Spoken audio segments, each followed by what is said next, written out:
Okay, what's going on, everybody? My name is Mang. Welcome back to Roll Mangging for our 5th edition campaign. Yeah, that's well, there's a screen.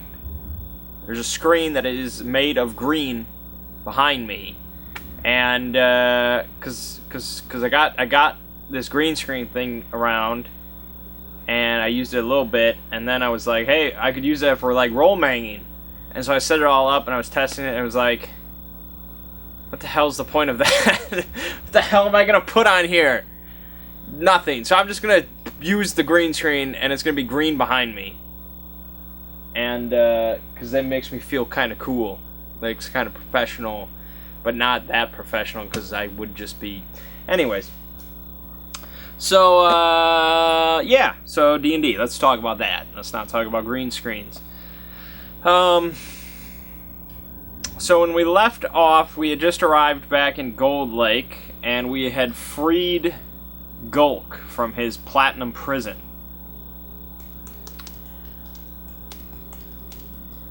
And,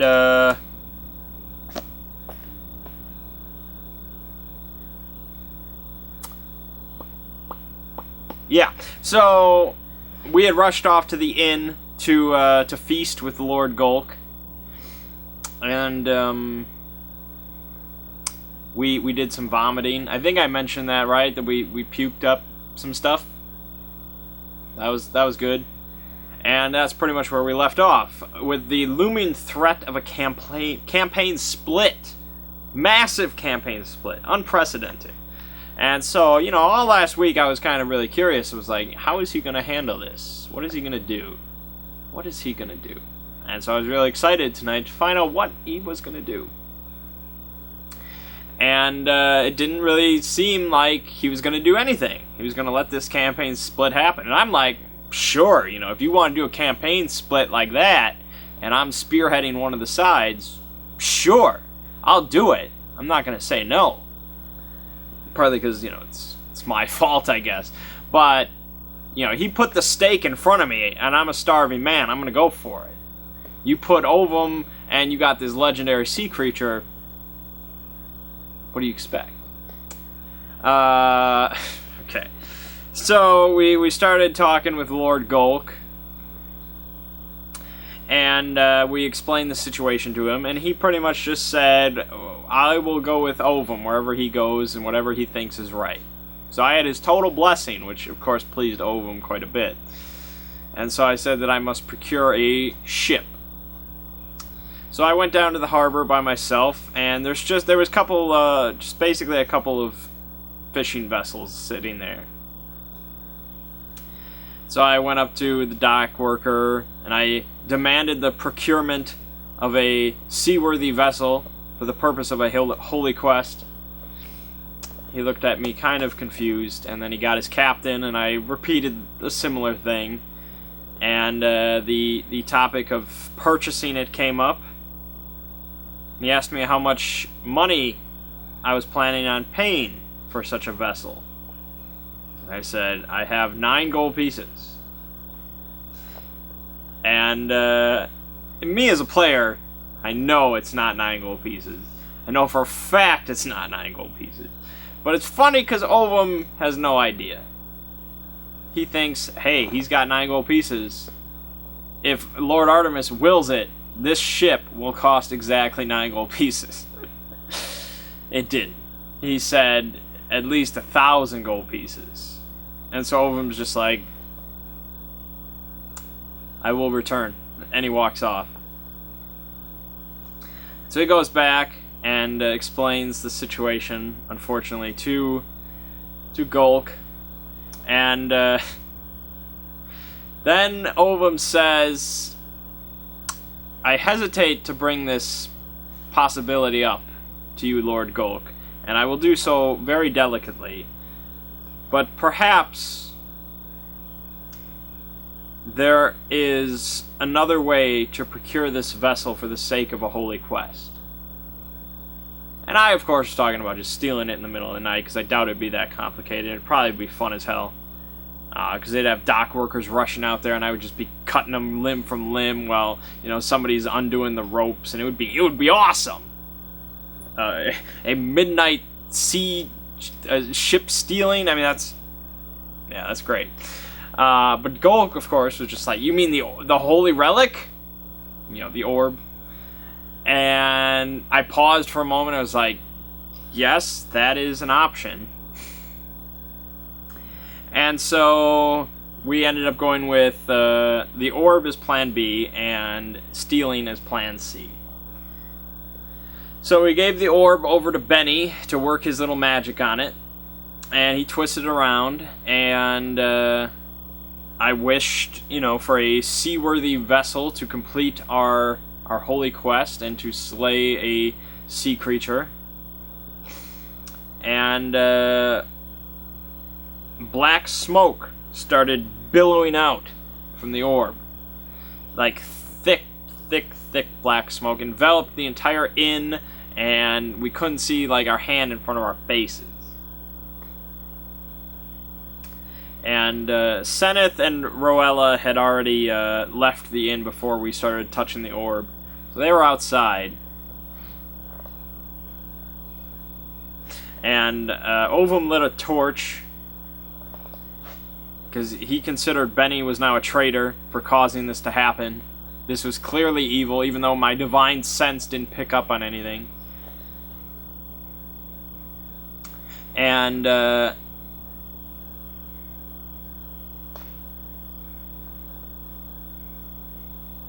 yeah, so I tried to move over to where Benny was, but he vanished. He wasn't there, the orb wasn't there, nothing. And so I called out for Golk, and I made my way over to him, and he didn't really care what was going on. And we made our way over to Finn, who was there. He came back, and we all departed the inn. I should mention that Ziggy was not there for this session, so his character is just sleeping through the entire thing. So once outside, we noticed that the village is also covered in kind of a fog, a dark fog. So everything's all kind of ominous. I swear that I will kill Sir Benedict on sight for causing this betrayal and all that kind of stuff, you know. And so we're all standing there discussing about what's going on, and we all roll perception, and Seneth rolls pretty highly, I think. And so Ren tells Seneth that it seems like the fog is a little thicker down by the docks. And so as soon as I hear that, I'm just like, say it. Say it. And Seneth's like, I hesitate to bring this up, and say it. I think the fog perhaps is a little thicker down by the docks. And I'm just like, I charge off immediately, no hesitation, as soon as I hear it. As soon as I have a direction, you know, somebody gives me some clue, boom, I'm there.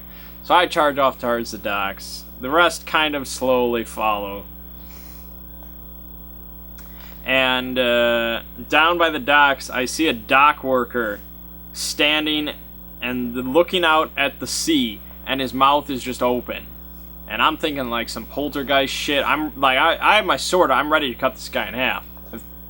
If he makes a sudden movement, he's done. He's dead. I don't know if that dock worker realized the position that he was in. And so I look out at the sea, and I notice something solid out there. And I'm like, alright, this is the fucking Tarask or something. I'm ready. I will kill this thing. And so I rush out onto one of the piers, and I try and see. And I see a ship. And just barely I can make out that perhaps emblazoned on its sails is the symbol of Artemis. And so I immediately just dive into the water and start swimming towards it. And the others are just like, what the hell is he doing? Because they don't see the ship yet. And so I climb over to the ship, swim over to the ship, I climb up, I don't see Benny anywhere. And the smoke seems to be kind of thinning now. And so all seems to be well, so I'm like, alright, I'll steer the ship towards the docks. Ovum has never been on a ship in his life, much less steered one. So, yeah, he crashed it into the docks. It's probably a lot of property damage for the city, which already is not doing well because their shipping routes are kind of closed off. But hey, I got it to the docks. And so, you know, they're all just like, oh god. But Gulk's like, I knew he'd make it. And so he came over and climbed aboard. And, yeah, that was fun.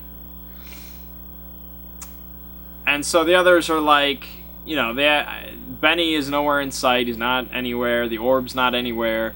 So the others are like, well, I guess that's pretty much it. Because they're going to head out. And so, boom. We split. It's crazy. And so I tried to move the ship back out into the sea. It didn't work. So Gulk came over and helped me. And, despite all science contradicting it, we managed to do it. And so Gulk had some sort of hand in this. And if I may put a brief intermission here. When Owen went to the docks, Seneth was kind of grilling Gulk about, you know, facts. I mean, you know, well, who is this Artemis character? What's really going on here? I don't remember the exact conversation, but I'm going to just kind of paraphrase and speculate. So Gulk mentioned... He mentioned a floating island, and then he mentioned the word ship.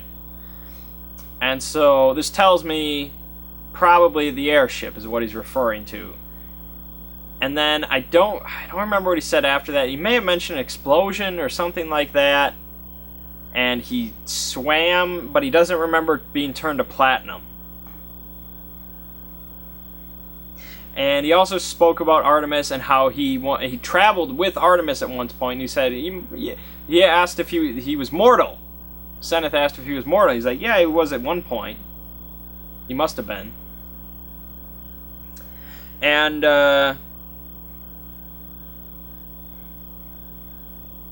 so he asked, what is he now? He's like, a god. And so my speculation here, and Ren will not tell me, I know. So this is just blind speculation. Ren can make of it what he will.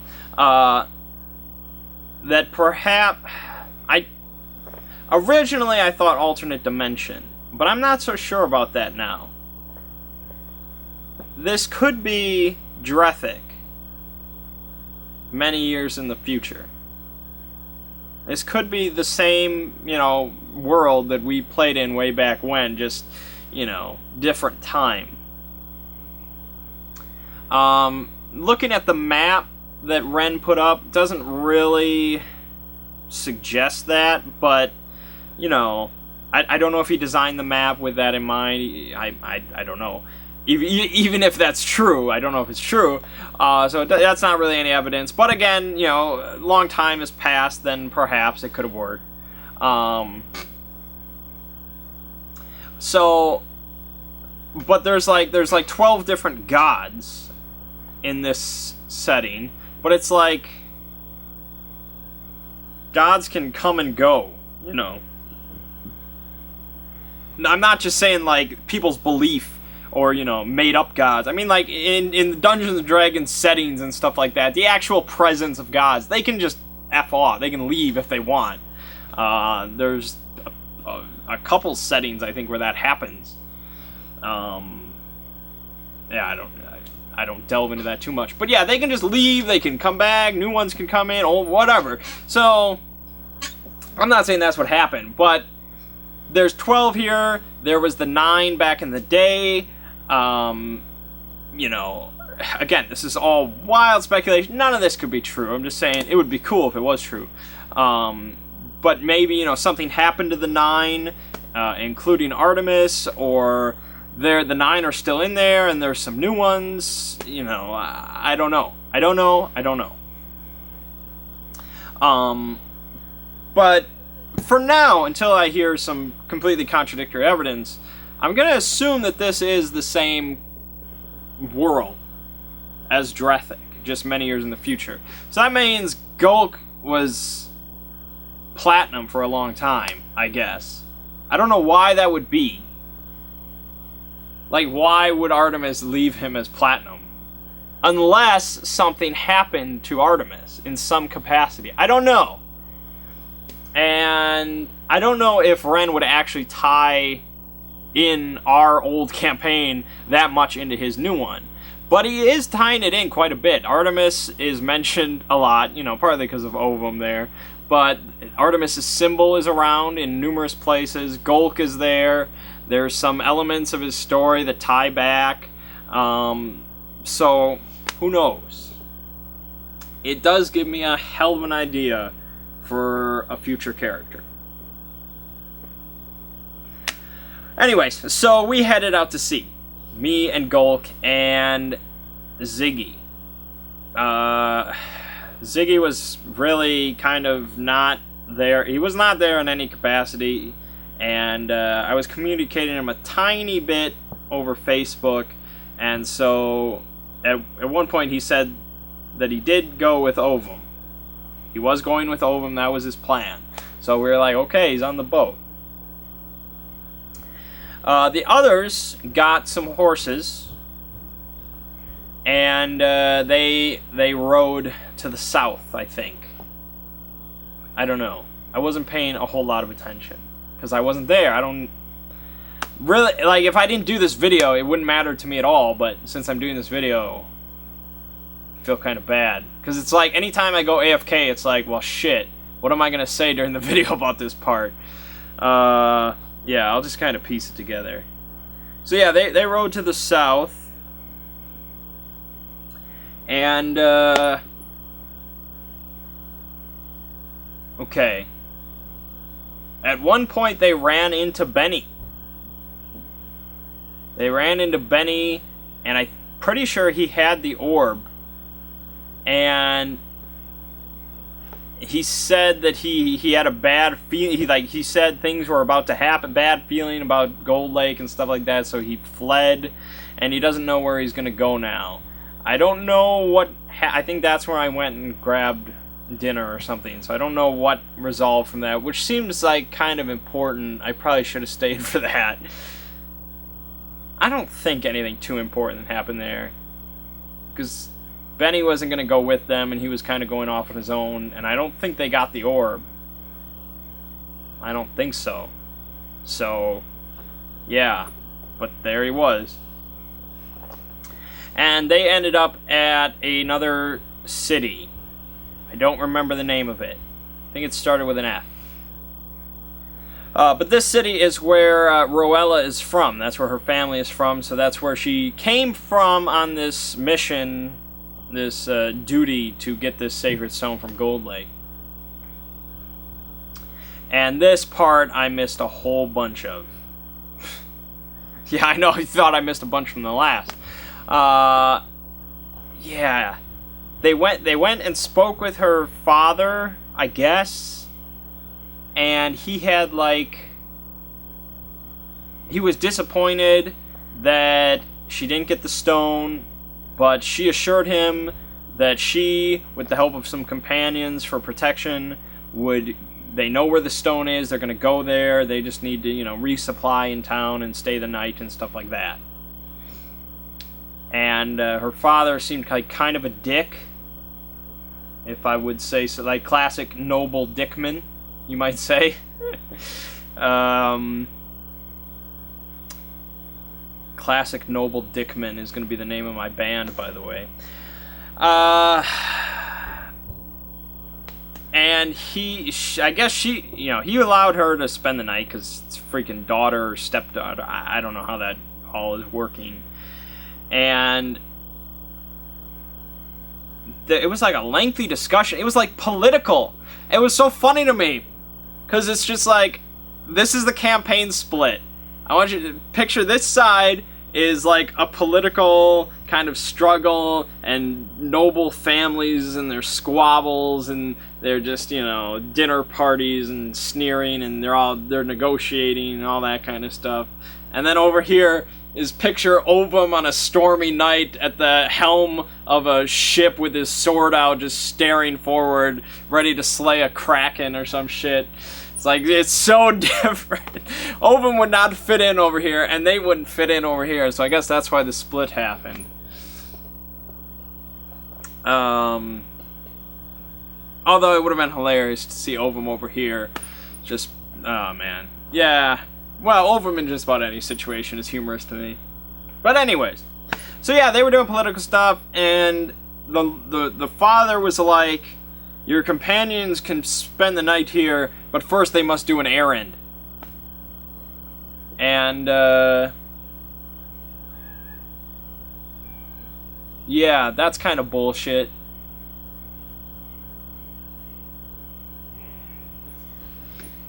Yeah. So the errand was to deliver a letter to another noble family in the city. And it's just like, wow. That's a cool side quest. Like, again, if Owen was there, he'd just be like, I have no time for this, and he just would just keep riding on. Like, you're not gonna deliver a letter to another noble family so he can stay in some noble's house. That's nah. Yeah, so that wouldn't happen. But okay. So Roella stayed there while Finn and Seneth then headed out to deliver this letter, and Seneth was trying to read it, like he held it up to a light and stuff like that, and I think he caught the words something about platinum, and I again, I don't know. But it was something that suggested that the letter was talking about gold. And it's just like, what? You know, what is going on here? Why are they talking about gold? Why are they talking about gold, man? And so this, of course, perplexed Seneth. And on the way... Okay, let me flip back to Ovum now, because I'm sure you're all desperate to hear. Alright, so on the way, while they were doing all that and stuff like that, I was looking through the monster manual. Because I was like, I wonder what I'm going to be fighting. And so I looked through, and there was two possibilities. The first is a giant octopus, which is really not that menacing of a creature. It's got like 52 health, 11 armor class. Yeah, it can do some damage. It could hurt me. If there was some shitty rolls, it could potentially kill me. So it's not just easy peasy lemon squeezy. But I definitely think I could handle it. It's like challenge rating of 1 or something. It was pretty weak. Not too terrible. I was like, alright, I could do this. The other possibility is the Kraken, which is a challenge rating of 23. Which, if I understand the challenge system correctly, it means that a challenge rating 23 is an appropriate fight for 4 level 23 characters. I don't know if I have that completely right. I don't think I do. No, that doesn't sound right. No, that might be the old system that I don't know. I guess the challenge rate is just like a metric that you can use. But, yeah. Considering the max level is 20, a challenge rating 23 is legendary. Yeah. The point is, Ovum, while being an utter badass in every sense of the term, was not going to do great against challenge rating 23 Kraken. So it was either like, I got this, or I'm fucked. And, So, on the way there, Golk and I did a bunch of praying. Because if this is the Golk of old days, he was with Artemis for a while. He saw his ascendance to a god. Golk was he was at the gates of the 9 divines and all that. He partied with shit. Man, I already forgot the 9 divines' names. Ziggy will be very disappointed in me. It was something with an S. Shit. Yeah, but the point is, Golk has seen some shit. He knows, he knows of Artemis and the godhood and all that. And in fact, if we remember the original end of the campaign, Golk became just a minor god of Artemis.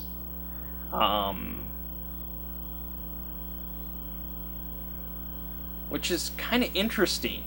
Again, I'm going under this speculation, this theory that this is Drethic in another age. And I'm going under the theory that something happened to the 9 Divines, which is always like a campaign idea that I wanted Ziggy to run, but he never would. Because I thought that was so cool. You know, the fall of the gods that we already established, you know. Okay, so Golk was a minor god, so he would have been perhaps subject to whatever tragedy befell the 9, but maybe not to such an extent. And so he got turned to platinum and thrown at the bottom of the sea or something like that, you know. And, you know, maybe none of the original 9 are really around in much sense anymore, and that's why there's 12 new ones or whatever like that. Maybe the 12 new ones are all evil or some shit. I don't know. But maybe Artemis is still kind of communicating in some sense with certain, you know, prophets, because Artemis was the most powerful of the 9. Because he, you know, I don't know. I'm not going to make a character that's story is based around one of the other 9, but there may be another character that has something maybe to do with Artemis.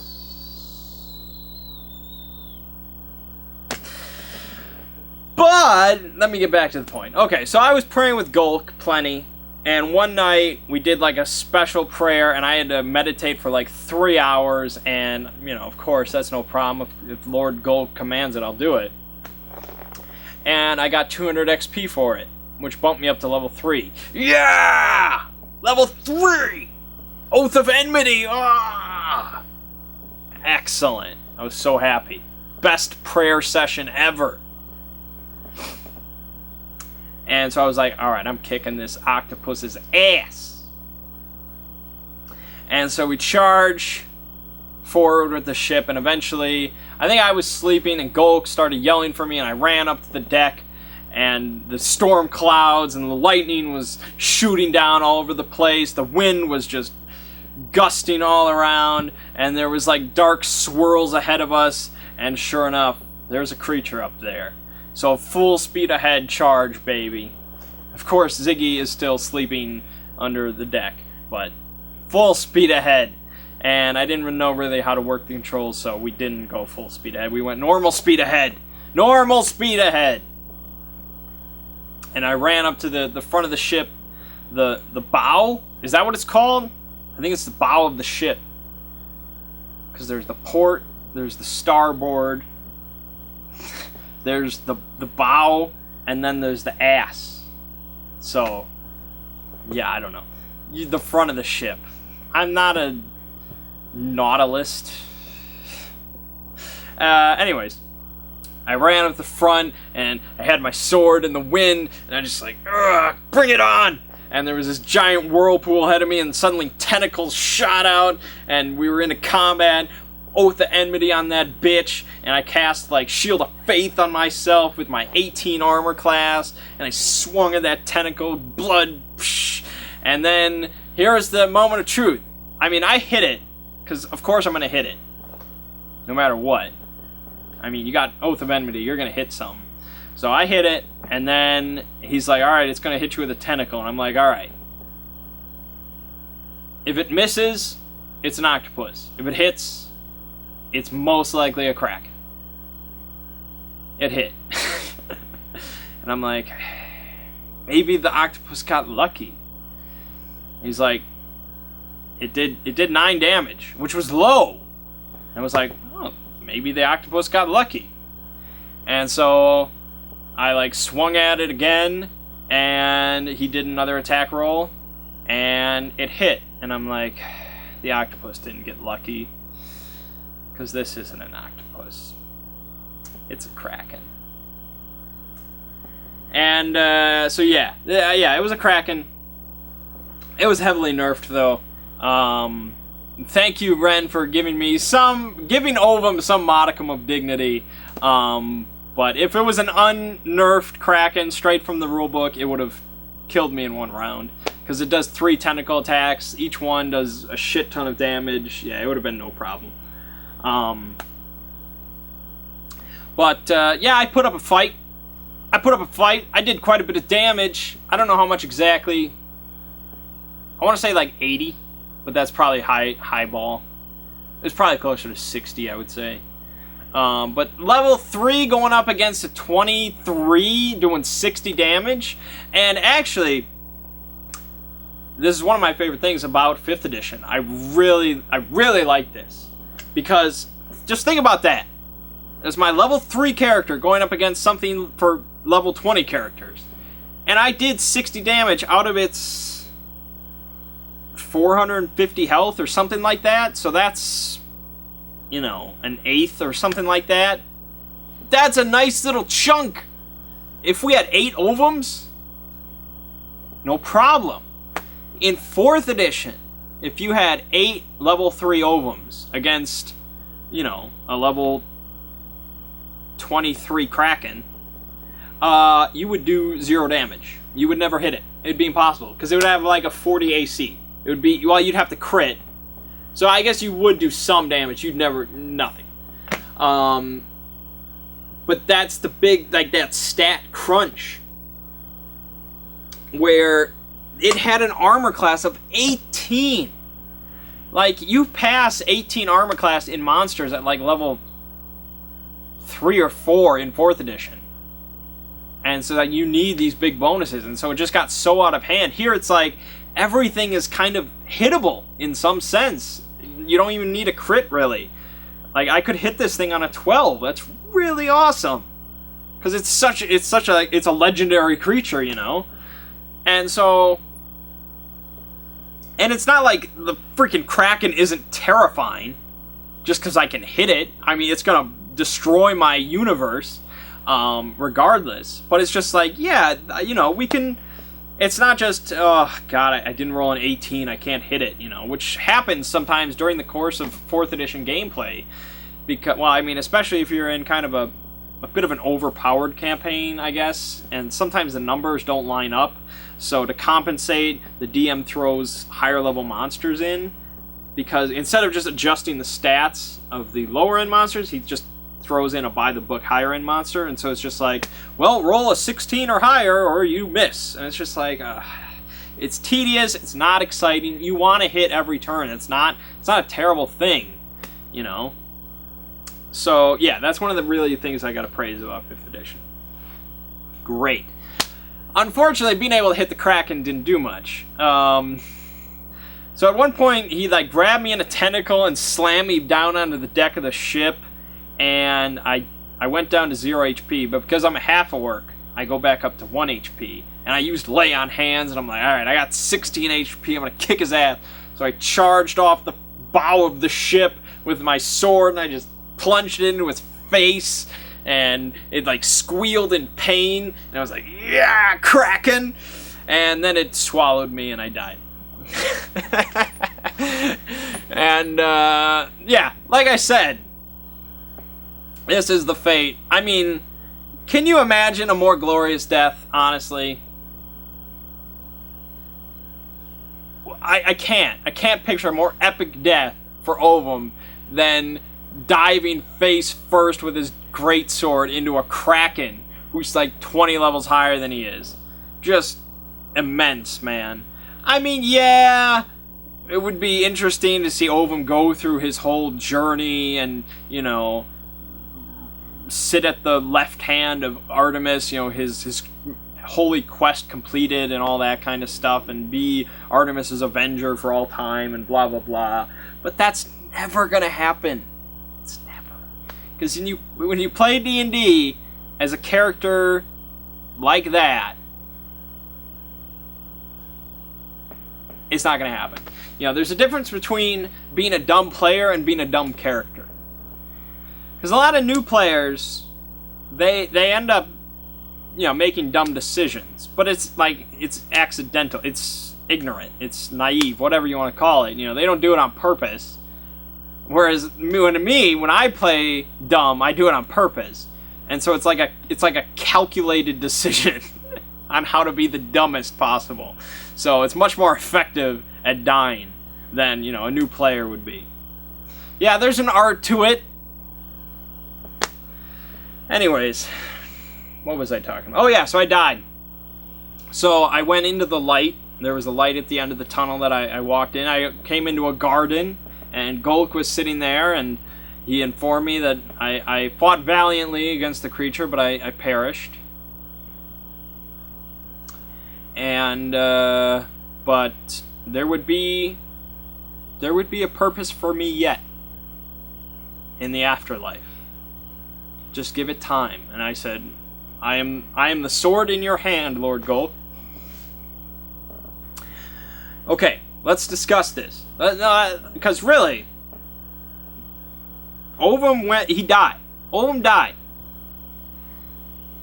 There's no doubt about this. I got swallowed by a kraken. I died.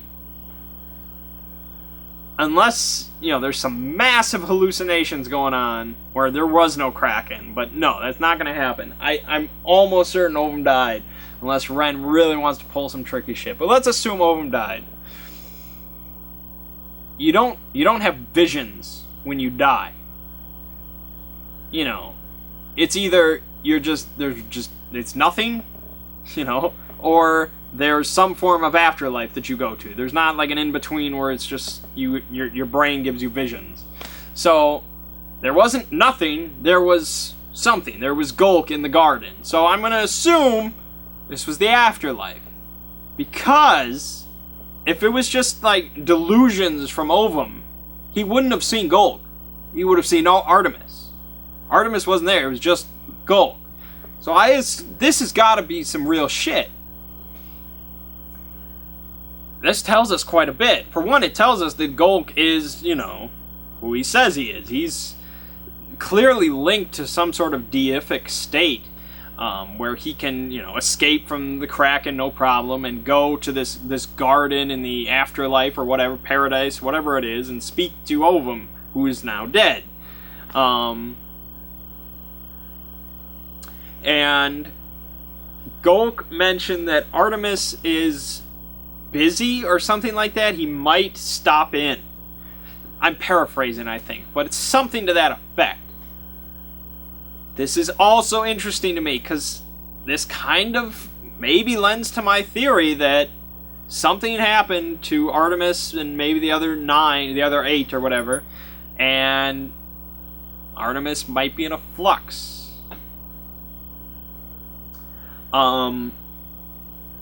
Because it was just Golk talking to him. This is Artemis's champion, his avenger. He just died. You think if Artemis could, he would have been there. But he wasn't. So I think something's going on.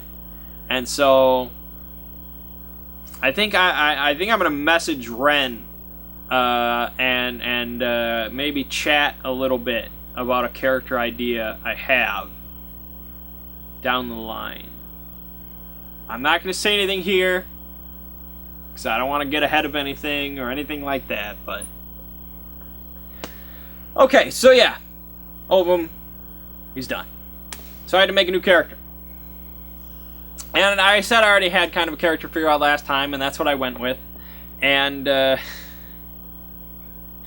okay, I don't know where this idea came from. I don't know what I was thinking about when I thought this up. But okay, his name is Schmendrick the Magician. And, internet cookie if you get that reference, or you Google it. I'm sure you will. And he's a half-elf. He's a half-elf sorcerer. Except he's not a sorcerer at all. He's a rogue. And he's a rogue only because of how mechanics work. He's not like a thief, It's just I have to pick a class. So I picked rogue. It was either rogue or fighter, and I was like, no, he's not gonna. No, he's not a fighter. Rogue is the best bet because it's more sleight of hand and stuff.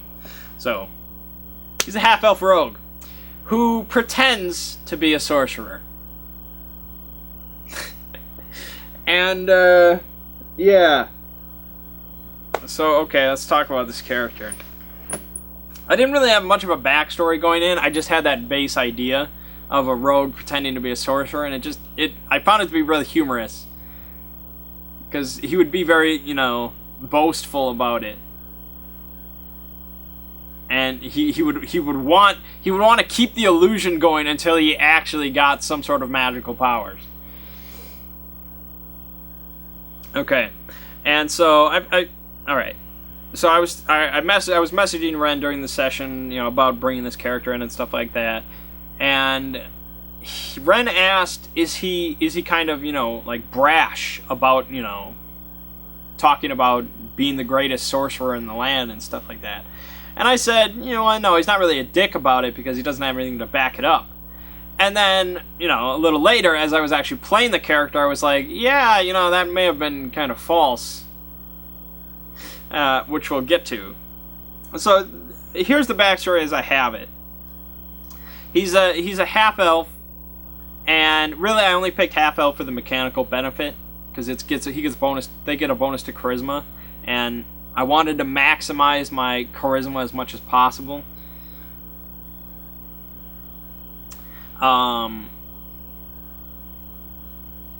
So I probably would have preferred a halfling, but nah. So half elf it is. So I don't know really much about his parentage. He came from a predominantly elven sect or whatever, a group. I don't know how his other parent, the human or whatever, got mixed in there. But most of his family was very magical. I guess you could say like his father was an elven wizard, and maybe he married a human because she was very magically inclined as well, or something like that. And so he was born into this elven group without any magical talent. And so they didn't care for that. So maybe his father exiled him against his mother's permission, something like that. I don't know, because I picked the background urchin, so he kind of grew up on his own, which is probably where he learned a bunch of these sleight of hand techniques and things like that. And so his whole life is revolved around gaining magical powers. And he's chaotic neutral, which means he only cares about himself. He only gives a shit about himself, and he will do whatever it takes to get more power. Magical power. And so here I finally have a character who would actually make a pact with a demon. And that's like such a DM thing, like, he'd make a pact with a demon, eh? Ren, if you threw that situation at me, I would play it out as, my character would do it, but there it is. I said it. But yeah, he would do anything. He will. I mean, I don't want to say he has no conscience, but he kind of has no conscience. If he had to steal, if he had to hurt, maybe he would kill. But like he wants that power to prove to himself that he can possess it. He wants respect from people, because he was, as a child he was given zero respect, nothing, just because of who he was and how he was born, and it's bullshit. And so he wants power to prove them all wrong. So yeah, he might become just like an archmage villain or something like that. He would probably become a lich. Let's be honest. So yeah, he's not a crusader for good. But yeah, good old Schmendrick, right? So yeah, and so he goes around, and so he pretends to be a sorcerer, and he pretends to do magic, which is basically like mostly lame tricks. But he wants to kind of seek out those that actually do have power. Because those that have magic are going to call him out, especially for claiming to be the greatest sorcerer in the land. You know, you understand. So once he needs to find somebody that possesses actual magic talent, and then he wants to also possess it. So, you know, he'll do it the legit way if it can be taught. And wizardry, I think, can be taught, but sorcery is innate. So, you know, if he can figure out a way to take it from them, that's an option. That's what he does. And so he's a rogue, and at level 3 you get a archetype or something like that. It might be called, probably not at all. It is an archetype, look at that, which is Thief, Assassin, or Arcane Trickster. That's what I'm going to be taking, Arcane Trickster. And so this gives you some cantrips, and you get some spell slots. Yeah. So he can cast some spells. And so he's going to only take spells that basically... He's not going to take like Fireball. Okay, well maybe, because it's Fireball. But he's going to take spells that let him get more power. Like, he's never going to be satisfied with his power level. And so I really like this one. At level 17 as an Arcane Trickster, you get the ability Spell Thief. You gain the ability to magically steal the knowledge of how to cast a spell from another spellcaster. It's like so perfect. So he's just gonna go around and just provoke wizards into fights, so he can steal their knowledge. Yeah, he's not a very good character. I realize that now. But you can be... I mean, he's not evil. Or is he? No, because chaotic neutral is not evil. Evil, in my sense, is... You're doing things... Again, this is a deep freaking topic that I don't really want to talk about, and this is just a very small drop in the pond of talking about it. But evil is the intention to do... But yeah, that's why the alignment systems are such bullshit. Because most people would say Hitler was evil, but it's not like he just... Well, I guess that's a bad thing. Yeah, that's not a good example. I was going to say it's the intention to do ill will towards others on purpose. But it's like, using that definition, Schmendrick is kind of evil. Because he will do bad things to people on purpose for his own benefit. So I guess he is kind of evil. I have 4 minutes left. So I'm not really going to get into all that discussion. So he might be evil, I don't know. But, so anyways, they came up to me while I was doing kind of a magic show, and it was really lame. Seneth was not fooled at all. Very incredulous. Or credulous. No, incredulous. But Finn, I don't know why, Mert did an insight roll, and he failed it. And so he's just like, Finn believes everything. So he immediately believed I was a grand sorcerer. Cool. And so Seneth decided that I could be pretty useful for his upcoming plans as a distraction, perhaps. And so he recruited me to come with them, because he mentioned that he knew a lady, Lady Vermai, who was also a sorceress. So perhaps you two could meet and share knowledge. Yes, share knowledge! And so I went along to do this, to deliver this letter that they had. And we went into the noble's house, and Seneth said that I should perform for the Lord. And I was like, of course. And so I jumped up on the table and pulled a bouquet of flowers from my robes and gave them to the guard that was about to stab me with his spear for jumping on the table. And that was my show. And then I threw like a smoke bomb and ran, but they could clearly see me running away, so it was really shitty. And it's like, it's perfect, because I don't really care if I botch the roll or succeed on the roll for my special trick, because either way it's funny as hell. And Seneth noticed one of the paintings in the Lord's house had a guy with a staff or something, and somewhere on it, on the tabard, I guess, it had the symbol of Artemis, and so the plot really thickens. And so Seneth was talking about the painting, and the guy was like, oh, you should talk to Sir Verai, or Lord Verai, or whatever, Vermai, or whatever. Yeah, so the plot thickens with Artemis and all that. And that's pretty much where we left off. So I'm sure Schmendrick will last maybe 3 sessions at most before he just gets his head chopped off for doing something really stupid. Yeah, a stupid evil character. Not gonna last long. But my next character, that'll be gold. Trust me. I just like having fun. It's all good.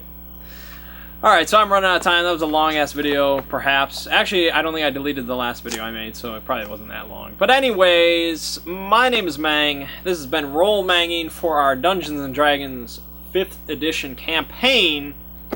I'll see you fine folks next week.